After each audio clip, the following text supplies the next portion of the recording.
Originally in English, 2021.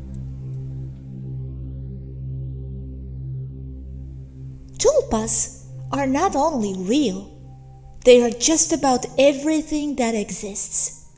Because they are ideas, interpretations, points of view. People, other researchers on tulpas, make the distinction between reality and something manifested into reality, something unreal that becomes real. I see things in a much simpler way. Everything is an idea. Why couldn't another idea insert itself into reality? It happens all the time. What is a tulpa? A very strong idea.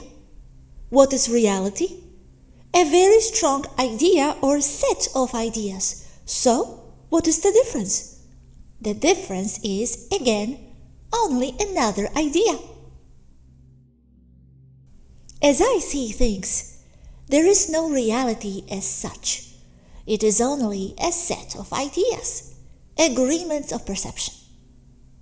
No reality means that everything is imagined, ideas. So anything you imagine and form agreements of perception with other people about, then necessarily will become a reality as well. Yes, people imagine we have us here, reality, and then we think something, and it might then take form as something unreal, imagined. People would imagine tulpa as being a manifestation of a person's mind, but they don't fathom the concept that the person itself is a tulpa as well, from another level. The person's mind that manifests a tulpa is also an idea, a tulpa, because they are both ideas. Right. And on the topic of ideas, I will throw in a question from someone.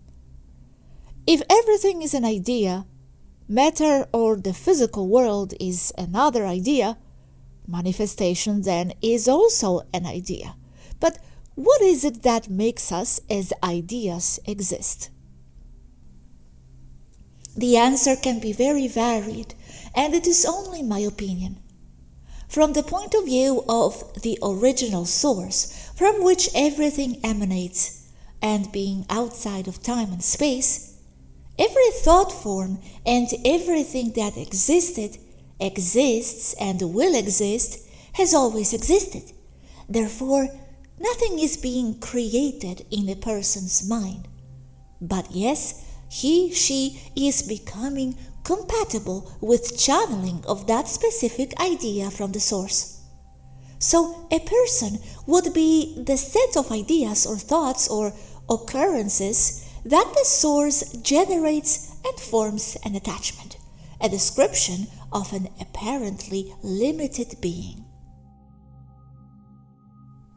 Thanks. Going back to tulpas, are emotions tulpas? You could say they are, because an emotion is a response to a meaning, and a meaning is an idea. So it is a tulpa of sort, or a tulpa in the process of formation. Then fear itself is another tulpa, and we say fear creates. Then one tulpa creates another? Fear is also a tulpa, yes, same principle. And it is the mother of all negative tulpas. Remember, fear concentrates attention onto exactly what is feared. That is focused intention with a lot of energy. So whatever you fear becomes very quickly, even a simple ghost. If you fear it, it is very real for you. Even if it does not exist for the person next to you who is only going like, "What? I see nothing." But for you, it is there, in your perception, in your reality. Yes. Okay, thinking. Another angle. Yesterday, you said that the Federation people have tulpa beings parasitizing them from within 3D. as they use the 3D person as a portal to get to other parts of their soul beyond 3D. I think this is very fascinating. Can you explain more about that, please? Okay. A tulpa is an idea. Who holds the idea? A person does. A person is not a body, only uses a body that is the reflection of its concept of self. So the tulpa as an idea does go with the person when it dies, because we still hold on to our beliefs and ideas when we die, because that is who we are. So if a tulpa is an idea, then as a person dies, it will go with it, forming its personality and who it is. Now, that person does not need to die. People have mirrors and have linked likenesses living in several densities, as I have explained before. So if the person in 3D has an evil tulpa, and as a tulpa is an idea, then the person in 5D holds the same tulpa idea, therefore exporting the tulpa from the so-called 3D to 5D. Contrary to how so many describe it, so-called 5D, life outside Earth, is not all love and light. It is thick with duality and conflict. As an average, taking into account that a density is an idea, a concept, a way of being, not a place. So if a tulpa is held in 3D by a starseed with a 5D equivalent, then it is exporting the tulpa, thought form, to 5D, creating and causing the same sort of problems it caused in 3D to start with. But if you are referring to mirrors, they are not really true souls, right? Then how can they really create real tulpas? They are just matrix characters, those ones specifically. Yes, but some are real. And even the matrix people are an idea. And as we are all ideas, what makes them different? What makes us all so sure they are empty shells? So, empty people, backdrop people, is again just another concept idea. How we know? Because it was said you can throw a spectrometer onto them and they are as empty as street posts. Those are extreme matrix backdrops, yes. But then again, remember the spectrometer is infamous for its errors. Okay. But I don't understand the part of a starseed with equivalent. I only thought they are immersed, off-Earth people walking as humans. It's the same. Basically, that's it, too. Can be technological and can be natural as well. But you are mainly talking about ET people in immersions as equivalents.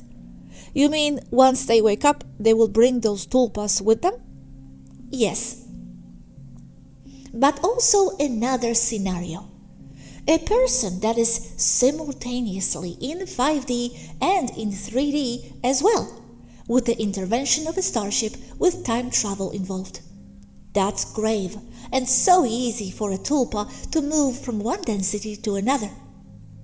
Those tulpas ideas, do you mean entities?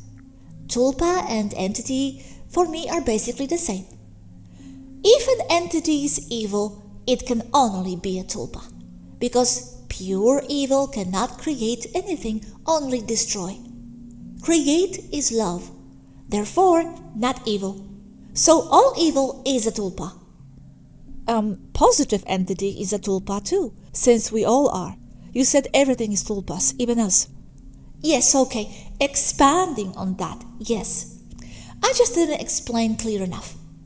Even though everything is a tulpa, an evil thing cannot create, only be created as the result of another being, also a tulpa, that can create, hold love and integration. Then I must clear this out. What is not a tulpa? Source. Only source. Even a soul is a tulpa, an idea source holds for whatever reason. So source creates soul that in turn creates its worlds as a tulpa, using already explained mechanics of manifestation. Thinking. So what would really differentiate the negative tulpa from others? An idea. Positive and negative things are only the result of an idea. Perspective. Relative too. But we are referring to negative tulpas attaching to 3D, 5D people. What makes them negative then? In that context, because they are causing destruction and hurt and suffering to feed off it from a clear point of view against humans and positive ET races. So, in other words, that's the danger of becoming immersed or coming to Earth through other methods, since it's full of bad tulpas, negative entities, and they can get attached to you and be imported out. Is the Federation aware of this problem? Has it been a real problem so far? Yes. In layman's terms, if you go to Earth, or to wherever you may go, you will have experiences that mold your character and your way of being, personality and soul as the result of the life and interaction you had there. And as all that is a set of ideas, then you will have to take or bring with you all those tulpas. So, want it or not, you are exporting ideas, good and bad, to your home planets. But if your frequency is high enough, those tulpas will not stick to you, right? Exactly. They cannot touch you because you reject that set of ideas that form a negative tulpa. I must go. Never enough time